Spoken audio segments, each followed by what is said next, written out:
Figure out what thoughts you actually have that are contributory to the stress in your life. Some questions to ask when you are stressed and triggered is, what are you afraid of happening in this situation? Maybe you're afraid of feeling left out or rejected or being alone. Identify it. Ambiguity feeds anxiety. What's the worst case scenario in this situation? Look at it on paper. Again, it's going to be clear. You can face it. Then you can create a plan. It's no longer this mysterious monster under the couch or in your closet or under your bed. It's something you can look at, the worst case scenario.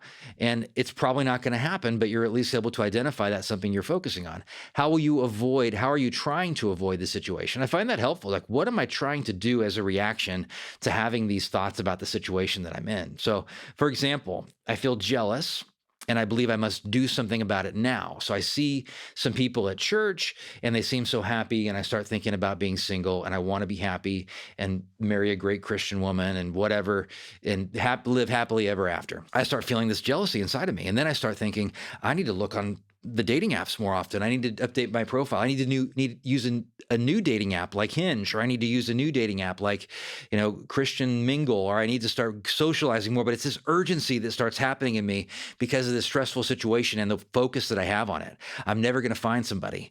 It's never going to happen. Fix it now. If I don't fix it now, it'll never be fixed. But that's not functioning out of reality. It's not healthy.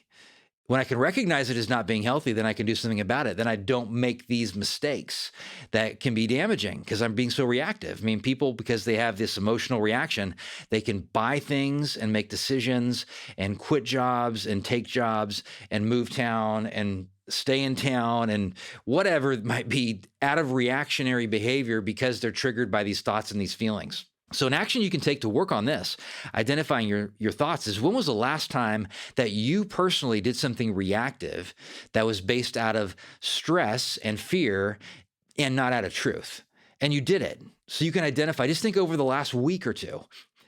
Seriously, it's probably happened in the last week or two. Did you make a phone call that you wouldn't have made because you were triggered and it was stressful? Or you sent a text? I mean, I almost sent a text today that was triggered by stress, and then I decided not to send it. I waited. Can be a great action to take, is just wait. If you recognize your body is telling you that you're wound up, and you recognize that your thinking is probably not really clear right now, just wait.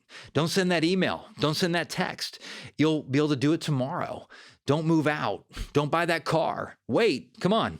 So your thoughts, they are starting the process of showing you what the root is as you identify them. So you're triggered in these situations where you could be embarrassed or rejected, which is a fear of mine.